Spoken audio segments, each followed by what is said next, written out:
मदन के घर पर। बहू, तू सुई सूता लेकर बबली के फ्रॉक के साथ क्या कर रही है? माँ जी, बबली का फ्रॉक जगह जगह पर फट गया है, इसीलिए मैं सिलाई करके उसमें सूते से एम्ब्रॉयडरी कर रही हूँ ताकि वो दिखने में पुराना नहीं बल्कि नया नया लगे। प्रिया बबली की फ्रॉक पर फूलों की एम्ब्रॉयडरी करती है, जिससे उसकी पिंक कलर की फ्रॉक में ब्लू कलर की फूलों की एम्ब्रॉयडरी दिखने में बहुत सुंदर लगती है। वाओ मम्मी, आपने मेरे फ्रॉक को कितना सुंदर बना दिया है। मैं इसे पहनकर खेलने के लिए जाऊंगी। बबली प्रिया के बनाए फ्रॉक को पहनकर खेलने के लिए जाती है, जहाँ बच्चे तो बच्चे बल्कि पड़ोस की औरतें भी बबली की ही फ्रॉक को देख रही थी। बबली, तेरी फ्रॉक बहुत सुंदर है। तेरी मम्मी ने फ्रॉक कहाँ से खरीदा है? बड़ा ही सुंदर लग रहा है ये तो। अरे पागल, मेरी मम्मी ने ये फ्रॉक कहीं से खरीदा नहीं है, बल्कि उन्होंने अपने हाथ से ये फ्रॉक खास मेरे लिए सिला है। इतना कहकर बबली सबके साथ खेलने लगती है। अरे बहन जरा वहाँ देखो, प्रिया ने अपनी बेटी के फ्रॉक में कितनी सुंदर एम्ब्रॉयडरी की है। मेरी बेटी लाडली को तो प्रिया के हाथ की एम्ब्रॉयडरी बहुत पसंद है। वो मुझे भी वैसी एम्ब्रॉयडरी करने के लिए कहती है, लेकिन मुझे तो एम्ब्रॉयडरी करनी आती नहीं है। पड़ोस की औरतें इस तरह से बातें करने लगती हैं। वहीं प्रिया के घर पर पता नहीं आज मदन की सब्जियां बिकी भी होंगी या नहीं। मुझे भी कब से वही चिंता हो रही है माँ जी। पता नहीं मदन जी कब घर वापस आएंगे। इनकी कमाई कुछ खास अच्छी नहीं होती और ससुर जी इतनी उम्र में भी कारखाने में काम करते हैं। प्रिया के ससुर राजेश बहुत ही अच्छे आदमी थे। वो एक कारखाने में बड़े बड़े सामान को पीठ पर लाद कर उसे दूसरे कंटेनर में रखते थे। राजेश को काम करते करते शाम हो जाती है और वो कारखाने से छुट्टी होने के बाद घर वापस आ जाता है। मदन भी धीरे धीरे चलकर अपने घर आ जाता है। मदन बेटा, तू आ गया? ले पानी पी और बता, तेरी सब्जियां बिकी या नहीं? सेठ ने सब्जियां खरीदने में कोई ड्रामा तो नहीं किया? नहीं माँ, सेठ जी ने तो कुछ नहीं किया। उल्टा उन्होंने मेरी छोटी मोटी मुरझाई हुई सब्जियों को खरीद लिया। अरे वाह, आपकी सारी सब्जियां बिक गई, तो इसका मतलब ये है कि आज तो आपने अच्छे खासे पैसे कमाए होंगे। फिर आपका मुंह क्यों उतरा हुआ है? क्या बताऊं प्रिया, मैं सुबह से रात तक अपने खेत में काम करता हूँ। ज्यादा कीटनाशक दवाइयों का भी इस्तेमाल नहीं करता हूँ, लेकिन पता नहीं क्यों मेरी सब्जियां बाजार की ताजा सब्जियों जैसी क्यों नहीं होती हैं। क्यों वो छोटी छोटी होती है? इतना कहकर मदन उदास हो जाता है और फिर दुखी होकर चाय पीने लगता है। घर वाले मदन की हालत अच्छे से समझते हैं, इसीलिए। मदन बेटा, मुझे पता है तो हमारे खर्चों के बारे में सोचकर इतना परेशान है, लेकिन बेटा तुझे इतनी चिंता करने की जरूरत नहीं है। सब कुछ ठीक हो जाएगा। सुनिए माँ जी, बिल्कुल सही कह रही हैं। आप चिंता मत कीजिए। अगर आपके खेत में सब्जियां सही से नहीं उग रही हैं, तो मुझे लगता है कि आपको अपने खेत में अच्छा खाद डालना चाहिए। प्रिया, अपने खेत में अच्छा खाद मैं भी डालना चाहता हूँ, लेकिन अच्छा खाद काफी महंगा होता है। अगर मैं खाद खरीदने में ही सारे पैसे खर्च कर दूंगा तो घर में खाने पीने के लिए पैसे कहाँ से आएंगे? मदन प्रिया की बात पर ज्यादा ध्यान नहीं देता है। वो अपने खेत में अपने हिसाब से ही काम करता है और वही छोटी छोटी मुरझाई हुई सब्जियां उगाता है। ऐसे ही दिन गुजरते हैं। एक दिन, क्या बात है बेटा, बड़ा खुश लग रहा है। माँ, इस बार मैंने अपने खेतों में अच्छी क्वालिटी के बीज उगाए हैं और मैंने खुद खाद बनाकर खेत में डाला है। आप देखना माँ, इस बार मेरे खेत में अच्छी सब्जी उगेगी। हाँ बेटा, मुझे यकीन है ऐसा ही होगा। कमला और मदन थोड़ी बहुत बातें करते हैं, फिर पूरा परिवार साथ मिलकर खाना खाता और सोने के लिए चला जाता है। मदन अपने घर पर चैन की नींद सो रहा था। वहीं उसके खेत में एक आदमी चुपके से घुस गया था। उस आदमी के हाथ में खेत खराब कर देने वाले कीड़ों से भरा एक जार था। इस आदमी का नाम सुंदर था और इसके इरादे ठीक नहीं थे। अरे आज तो मैं मदन तेरा पूरा खेत खराब कर दूंगा। तेरी वजह से मैं बर्बाद हो गया हूँ। अब बर्बाद होने की बारी तेरी है। सुंदर एक हलवाई था और उसकी बहुत बड़ी मिठाई की दुकान थी। मदन उसकी मिठाई की दुकान पर काम करता था। सुंदर बहुत ही लालची और मतलबी आदमी था।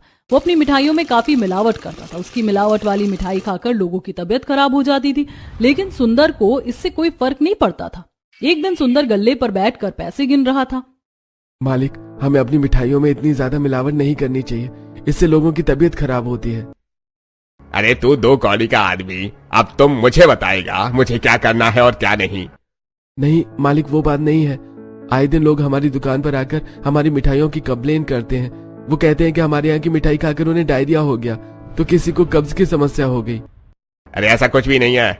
उन्हें ये प्रॉब्लम पहले से ही हो रही होगी, लेकिन वो बस मुझसे कंपनसेशन लेने के लिए झूठ बोलते हैं। मदन को पता था कि सुंदर झूठ बोल रहा है, क्योंकि उसने खुद मिठाइयों को डालडा से बनते हुए देखा था। मदन को सुंदर जैसे लालची और मतलबी आदमी के लिए काम करना बिल्कुल पसंद नहीं था, लेकिन वो अपनी मजबूरी की वजह से उसके पास काम कर रहा था। एक दिन मदन मिठाई की दुकान पर काम कर रहा था, तभी एक आदमी दुकान पर आता है। ओए, तेरा मालिक कहाँ है, उसे बुला। मदन अंदर जाकर सुंदर को बुलाता है। मनोज जैसे ही सुंदर को देखता है वैसे ही वो उसका गला पकड़ लेता है। अरे तेरी वजह से मेरे भाई की मौत हुई है। मेरा भाई तेरी दुकान की मिठाई खाया करता था। डॉक्टर ने बताया कि बहुत ज्यादा डालडा खाने की वजह से मेरे भाई की मौत हुई है। अब मैं तुझे नहीं छोड़ूंगा। तुम ऐसे मुझे मार नहीं सकते हो, हैं? तुम्हारे पास क्या सबूत है कि मैं अपनी मिठाइयों को डालडा में बनाता हूँ? सुंदर की बात सुनकर मनोज को और गुस्सा आ जाता है और वो उसे और जोर से पीटने लगता है। मनोज सुंदर को काफी बुरी तरह से मार रहा था, इसीलिए कुछ लोग पुलिस को बुला देते हैं। ओए, तुम इस मिठाई वाले को क्यों मार रहे हो? अरे सर, इस आदमी की मिठाई खाकर मेरा भाई मर गया। उसे फूड पॉइजनिंग हो गई थी। ये तुम कैसे कह सकते हो कि सुंदर की मिठाइयां खाकर ही तुम्हारे भाई की मौत हुई है? तुम्हारे पास क्या सबूत है? सुंदर बहुत शातिर आदमी था, उसने पहले से ही पुलिस वाले को पैसे खिलाकर रखे थे, इसीलिए पुलिस वाला सुंदर की साइड से बात करता है। पुलिस वाले की बात सुनकर मनोज को गुस्सा आ जाता है। अरे तुम भी सुंदर से मिले हुए हो, मैं तुम्हें नहीं छोड़ूंगा। अरे तुम्हारी इतनी हिम्मत, तुम ऑन ड्यूटी पुलिस वाले को धमकी दे रहे हो? मैं तुम्हें गिरफ्तार करता हूँ। पुलिस वाला मनोज को अपने साथ लेकर जा ही रहा था कि तभी मदन पीछे से आवाज देता है। ये आदमी बिल्कुल सही कह रहा है। सुंदर अपनी मिठाइयों में मिलावट करते हैं और वो डालडा से मिठाई बनाते हैं। अबे ओ मदन, तू क्या बक रहा है? अरे ऐसा मत कर। नहीं, अब बहुत हो गया। आपकी वजह से एक आदमी की जान गई है। अब मैं आपके खिलाफ गवाही दूंगा और आपको जेल जाने से कोई नहीं रोक सकता। मदन जोर जोर से चिल्लाकर ये सारी बातें कर रहा था, जिससे आसपास के लोग भी मदन की हाँ में हाँ मिलाते हैं। तो पुलिस वाला सुंदर को गिरफ्तार कर लेता है और उसे 5 साल की जेल होती है और उसकी मिठाई की दुकान बंद हो जाती है। तूने मुझे फंसाया है। अब देख ये कीड़े कैसे तेरी फसल खराब करते हैं। और सिर्फ फसल ही नहीं है, कीड़े मिट्टी में जाकर तेरे पूरे खेत को बर्बाद कर देंगे। सुंदर मदन के खेत के बीचों बीच पहुंच जाता है। वो धीरे से कीड़े वाले जार को खोलता है और चारों तरफ कीड़ों को फैला देता है। कुछ ही देर में कीड़े मदन के पूरे खेत में फैल जाते हैं और वो खेत खराब करने लगते हैं। अगले दिन जब मदन अपने खेत में आता है, हे भगवान, ये किसने किया? मेरे खेत में कीड़े किसने छोड़े? मैं बर्बाद हो गया। मदन की सारी सब्जियां बर्बाद हो चुकी थी और मिट्टी भी खराब हो चुकी थी। मदन पूरी तरह से बर्बाद हो चुका था। उसकी सारी मेहनत, अच्छी क्वालिटी के बीज, सब कुछ खराब हो चुके थे। अपने खेत की ऐसी हालत देखकर मदन अपना सर पीट कर रोने लगता है। हे राम, अब मैं क्या करूंगा? मेरी कमाई से तो घर चलता था। अगर ये खेत नहीं रहा तो मैं क्या करूंगा? बबली की स्कूल की फीस कहाँ से आएगी? मुझे अपने गरीब माँ बाप का भी ध्यान रखना है। ये सब कैसे होगा? मदन को अपने खेत से बहुत ज्यादा प्यार था। अपने खेत की ऐसी हालत देखकर उसका दिमाग काम नहीं कर रहा था। उसके दिमाग में एक साथ कई बातें चल रही थी। मदन ये सब सोचते सोचते बेहोश हो जाता है। दूसरे खेत में काम कर रहे लोग उसके पास आते हैं और मदन को हॉस्पिटल लेकर जाते हैं। अरे प्रिया बेटा, मदन अपने खेत में बेहोश हो गया था। हम लोग उसे हॉस्पिटल लेकर गए थे। वहां उसका इलाज हो रहा है। ये नहीं हो सकता। आज सुबह ही तो वो इतनी खुशी खुशी खेत में काम करने के लिए निकले थे, फिर ये सब कैसे हो गया? प्रिया, तुम लोगों का पूरा खेत खराब हो चुका है। किसी ने तुम्हारे खेत में कीड़े छोड़ दिए और कीड़ों ने सारी सब्जियों को खराब करने के साथ खेत को भी बर्बाद कर दिया। गांव वाले की बात सुनकर कमला रोने लगती है, लेकिन प्रिया खुद को संभालती है। वो कमला को लेकर गांव वाले के साथ हॉस्पिटल जाती है। हॉस्पिटल में प्रिया और कमला दोनों ही मदन को देखकर रोने लगते हैं। आपकी बातें सुनकर तो मुझे ऐसा ही लग रहा है कि वो ना हो मेरे पति का खेत खराब करने के पीछे उसी का हाथ है। मैं तो सुंदर हलवाई को छोड़ूंगी नहीं, बस एक बार मेरे पति ठीक हो जाए।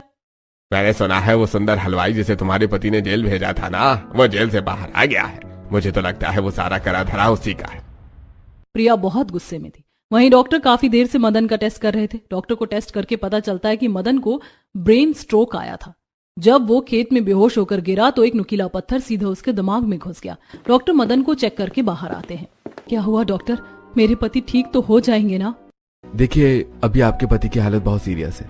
उन्हें ब्रेन स्ट्रोक आया था और जब वो गिरे तो उनके दिमाग में एक नुकीला पत्थर घुस गया।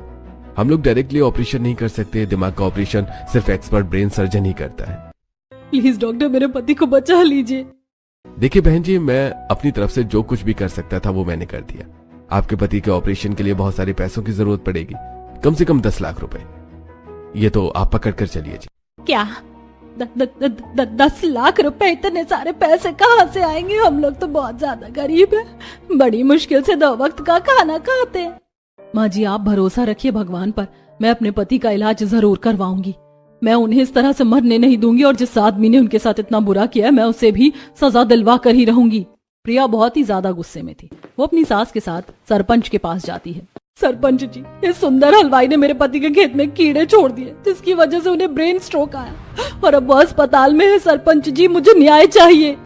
प्रिया बड़ी उम्मीद लेकर सरपंच के पास आती है, ये सोचकर कि सरपंच उसकी मदद करेगा, लेकिन सरपंच ने पहले ही सुंदर से अच्छी खासी मोटी रकम ले ली थी, इसीलिए सरपंच। अरे प्रिया, तुम कैसे कह सकती हो कि सुंदर ने ही तुम्हारे खेत में कीड़े छोड़े हैं? क्या तुमने सुंदर को ऐसा करते देखा है? जी नहीं, मैंने नहीं देखा, लेकिन पूरे गांव में सिर्फ इसी आदमी की दुश्मनी मेरे पति के साथ है। तुमने सिर्फ अपने शक की वजह से सुंदर पर इल्जाम लगाया और सरपंच का समय बर्बाद किया। चले जाओ यहाँ से, वरना तुम्हें भी सजा मिलेगी। सरपंच पहले ही बिक चुका था, इसीलिए वो प्रिया को न्याय नहीं देता है। प्रिया और उसकी सास कमला उदास होकर अपने घर चली जाती है। घर में दोनों ही बहुत उदास बैठी थी, तभी ससुर कारखाने से आता है। कमला रोते रोते सारी बात राजेश को बताती है। हे भगवान, हमारी कैसे परीक्षा ले रहा है। मेरे जवान बेटे की क्या हालत हो गई है। पता नहीं अब हमारा घर कैसे चलेगा। आप जो थोड़े बहुत पैसे कमाते थे वो तुम्हारी दवाइयों पर ही खर्च हो जाते हैं। अब हम लोग क्या करेंगे? तुम लोग परेशान मत हो, अब मैं और मेहनत करूंगा और ओवर टाइम भी करूंगा। मैं दिन रात काम करके अपने बेटे के इलाज के लिए पैसे जमा कर लूंगा। अगले दिन से राजेश अपने कारखाने में दिन रात काम करना शुरू कर देता है। वो सबसे पहले कारखाने जाता और सबके कारखाने से चले जाने के बाद भी कारखाने में काम करता है। राजेश के घर पर जब से अस्पताल में है ये, तब से ससुर जी कारखाने में बहुत मेहनत कर रहे हैं, लेकिन उतना पैसा काफी नहीं है। देखिए ना माँ जी, घर में राशन भी खत्म हो चुका है, सारे डब्बे खाली हैं। मेरे बेटे के होते हुए हमें ऐसा दिन कभी नहीं देखना पड़ा, लेकिन अब हमारी हालत इतनी खराब है कि घर में राशन खत्म हो चुका है। प्रिया बेटा, आज रात खाने में बनाने के लिए कुछ राशन है भी या नहीं? माँ जी, सिर्फ एक मुट्ठी दाल और एक मुट्ठी चावल ही बची है। मैं एक काम करती हूँ, इसकी खिचड़ी बना दूंगी। प्रिया खिचड़ी बनाती है और रात में जब राजेश घर आ जाता है तो सभी साथ मिलकर खिचड़ी खाते हैं। सुनिए जी, आपकी भी उम्र हो गई है। इस उम्र में अगर आप इतना काम करेंगे तो आपकी भी तबीयत बिगड़ सकती है। घर में राशन भी खत्म हो गया और सारी मुसीबतें एक साथ आ गई हैं। मैं सोच रही थी कि अब मैं भी काम करूं, मैं लोगों के घर पर झाड़ू पोछा कर दूंगी। मैं तो तुम्हें किसी और के घर पर काम करते हुए नहीं देख सकता, लेकिन हमारे घर के जैसे हालात मैं तुम्हें चाहकर भी मना नहीं कर सकता। राजेश बहुत दुखी था, लेकिन मदन के इलाज के लिए 10 लाख रुपए की जरूरत थी, इसीलिए वो कमला को दूसरे के घर काम करने से मना नहीं करता है। अगले दिन कमला सुबह सुबह ही काम ढूंढने के लिए निकल जाती है। वो कई घरों में जाकर काम मांगती है, लेकिन उसे कहीं काम नहीं मिलता है। पर जब वो आखिरी घर में जाती है। जी, आप कौन हैं और आपको क्या काम है? मुझे काम की बहुत ज्यादा जरूरत है। मेरा बेटा बीमार है और उसके इलाज के लिए बहुत पैसे लगेंगे। अगर आप मुझे अपने घर पर झाड़ू पोछा का काम दे देंगी तो आपकी बड़ी मेहरबानी होगी। आप इतनी बड़ी हैं, आपसे घर के काम करवाना अच्छा तो नहीं लगता, लेकिन आपकी मजबूरी है, इसीलिए मैं आपको काम पर रख रही हूँ। आप कल से काम पर आ सकती हैं। घर की मालकिन काफी अच्छी थी, उसे कमला पर दया आ जाती है और वो उसे काम पर रख लेती है। कमला खुशी खुशी अपने घर जाती है, प्रिया को अपने काम मिलने के बारे में बताती है। अगले दिन से कमला उस औरत के घर पर काम करना शुरू कर देती है। घर पर प्रिया, मेरे सास ससुर इतनी उम्र हो जाने के बाद भी अपने बेटे को बचाने के लिए इतना काम कर रहे हैं और यहाँ मैं घर पर हाथ धरकर बैठी हूँ। मुझे भी कुछ ना कुछ करना पड़ेगा। प्रिया खाना बनाते बनाते काफी सोचती है तो एक आइडिया आता है। अगर मैं माँ जी की तरह कोई काम करूंगी तो मुझे थोड़े बहुत पैसे ही मिलेंगे और उन पैसों से मदन जी का इलाज भी नहीं हो पाएगा। लेकिन अगर मैंने मदन जी के खेत को ठीक करके सब्जियों की खेती की तो मैं सब्जियों को बेच करके ज्यादा पैसे कमा सकती हूँ। दोपहर में जब कमला अपना काम करके आती है तब प्रिया समझाते हुए कहती है, माँ जी, आप और पिताजी तो काम कर ही रहे हैं, मैं सोच रही हूँ मैं भी कुछ करूँ। मैंने सोचा है कि मैं अब उनके खेत को ठीक करूंगी और उसमें फिर से सब्जियां उगाऊंगी। उस खेत की वजह से ही सब कुछ हुआ है। ऐसा मत कहिए माँ जी, सारी गलती तो सुंदर हलवाई की थी, उसने हमारा खेत खराब किया। अब मैं हमारे खेत को ठीक करूंगी और फिर से सब्जियां उगाऊंगी। लेकिन बेटा, हमारा खेत तो पूरा बंजर हो चुका है, कीड़ों ने सारा खेत बर्बाद कर दिया, तो तू खेत को ठीक कैसे करेगी? माँ जी, कॉलेज में मैंने एग्रीकल्चर की पढ़ाई की थी, उसमें हमें खेत में लगे हुए कीड़ों को साफ करके उसी खेत में फिर से खेती करने के बारे में सिखाया गया था। आप चिंता मत कीजिए, मैं कर लूंगी। प्रिया बेटा, मुझे तेरे ऊपर पूरा विश्वास है, तुझे जो करना है कर, मैं तेरे साथ हूँ। अगले दिन कमला और राजेश अपने अपने काम पर चले जाते हैं। प्रिया अपनी अटैची से अपनी पुरानी किताबें निकालती है और उसमें से कीड़े लगे हुए खेत को ठीक करने के बारे में पढ़ती है। मैंने बिल्कुल सही सोचा था, मैं अभी भी अपने खेत को ठीक कर सकती हूँ, बस थोड़ी मेहनत लगेगी। प्रिया अपने खेत में जाती है और खेत को देखकर ही समझ जाती है कि उसके खेत में सुंदर हलवाई ने कटवर्म डाला था, जो सब्जियों को ऊपर से ही नहीं बल्कि जड़ों से खराब कर देता है और साथ में मिट्टी की उर्वरा शक्ति भी खराब कर देता है। कीड़े की पहचान तो हो गई है, अब बस काम शुरू करना है। प्रिया धूप में अपनी साड़ी का पल्लू सिर पर डालकर सारी बची हुई सब्जियों को जड़ से उखाड़कर कोने में करती है और खेत से सारी पत्तियों को साफ करती है। फिर वो 5-10 ml नीम के तेल में 1 लीटर पानी मिलाकर पूरे खेत में छिड़कती है। इस घोल को छिड़कने के बाद खेत में बचे हुए कीड़े भी भाग जाएंगे, लेकिन मुझे 1 हफ्ते तक बार बार ये काम करना होगा। प्रिया नीम के घोल का छिड़काव करके घर चली जाती है। देखते ही देखते हफ्ता गुजर जाता है। 1 हफ्ते बाद प्रिया अपने खेतों में बैलों से जुताई करती है और ऊपर की सारी खराब मिट्टी हटा देती है और खेत में कीड़े मारने वाली जैविक दवाइयों का छिड़काव करती है। फिर वो बैल से हल को बांधकर पूरे खेत में जुताई करती है और खेत में गोबर की खाद, वर्मी कंपोस्ट डालकर खेत की उर्वरा शक्ति को बढ़ाती है। कुछ दिन ऐसे ही बीतते हैं। प्रिया, तुमने तो कहा था कि तुम खेतों में सब्जियां उगाकर बेचोगी, लेकिन तुम तो खेतों में कोई काम ही नहीं कर रही हो। माँ जी, हमारे खेत की मिट्टी बहुत अच्छी है, लेकिन अभी तक उसमें अच्छी खाद ना पड़ने की वजह से वो थोड़ी खराब हो गई थी, इसीलिए मैं इतनी मेहनत कर रही हूँ। खेत अब तैयार है, कल से मैं उसमें सब्जियां बोऊंगी। अगले दिन प्रिया खेत में जाती है और खेत में सारी साग सब्जियों के बीज लगा देती है। फिर खेत में पानी डालकर वो उसे छोड़ देती है। कुछ दिनों में प्रिया के खेत में बड़ी बड़ी ताजी ताजी सब्जियां उग जाती हैं। प्रिया कमला को लेकर खेत आती है। बेटा, तुम्हारी लगाई सब्जियां तो कितनी ताजी और बड़ी बड़ी हैं। इसे तो देखकर कोई भी खरीद लेगा। हाँ माँ जी। प्रिया और उसकी सास कमला मिलकर सारी सब्जियों को काटती हैं और फिर प्रिया सब्जियों की बोरी सिर पर रखकर सेठ धनियाराम के पास उसे बेचने के लिए जाती है। अरे ये सब्जियां तो बहुत ताजी हैं, इसकी तो अच्छी कीमत मिलेगी। है, तुम्हारी सब्जियां अच्छी तो हैं, लेकिन मैं तुम्हारी सब्जियों के लिए 70% पैसे ही दूंगा, क्योंकि मंडी जाते जाते सब्जियां मुरझा जाएंगी। प्रिया बहुत समझदार थी। उसे पता था कि सेठ धनियाराम उसकी सब्जियां देखकर लालच में आ गया है, इसीलिए प्रिया चिढ़ते हुए कहती है, मुझे तुम्हें अपनी सब्जियां नहीं बेचनी है, मैं खुद ही सब्जियां बेच लूंगी। इतना कहकर प्रिया घर वापस आ जाती है। मेरे पास तो ठेला भी नहीं है, मैं अपनी सब्जियां कैसे बेचूंगी। प्रिया ये सब सोच ही रही थी कि तभी उसकी नजर उसके बैल की तरफ जाती है। अरे हाँ, मैं तो बैलगाड़ी में अपनी सब्जियां बेच सकती हूँ। हमारे खेत में बहुत समय से टूटी हुई बैलगाड़ी पड़ी है, मैं उसे ठीक करके उस पर सब्जियां बेच सकती हूँ। प्रिया सीधा अपने खेत में जाती है और टूटी हुई बैलगाड़ी के टूटे हुए हिस्से में नई लकड़ी लगाकर उसे ठीक करती है और फिर वो अपने घर में पड़े पुराने रंग से बैलगाड़ी को रंग देती है, जिससे वो देखने में काफी अच्छा लगता है। प्रिया अपने बैल को बैलगाड़ी में बांधकर उसमें सब्जियां रखकर सब्जियां बेचने के लिए निकल जाती है। ले लो ताजी सब्जियां ले लो, ऐसी सब्जियां और कहीं नहीं मिलेंगी। प्रिया की बैलगाड़ी देखकर लोग उसके पास आते हैं और उसकी ताजी सब्जियों को देखते हैं। आपकी सब्जियां तो काफी बड़ी और ताजी हैं। आप मुझे आधा किलो टमाटर, 1 किलो सेम, धनिया पत्ता दे दीजिए। प्रिया अपनी बैलगाड़ी से उतरती है और अंकित को उसकी सब्जियां देती है। अंकित को ताजी सब्जियां ले जाते देखकर और भी लोग प्रिया की बैलगाड़ी वाली ताजी सब्जियां खरीदने के लिए आ जाते हैं। प्रिया गांव के अलग अलग गली में जाकर अपनी सब्जियां बेचती है। ऐसे ही दिन गुजरने लगते हैं। गांव वालों को अब मंडी जाकर ताजी सब्जियां खरीदनी नहीं पड़ती थी, क्योंकि प्रिया उन्हें अपनी बैलगाड़ी से उनके घर पर ही सब्जियां पहुंचा देती थी। एक दिन अंकित मुस्कुराते हुए कहता है, अरे बहन जी, मैंने सुना है कि आपके पति बहुत बीमार हैं।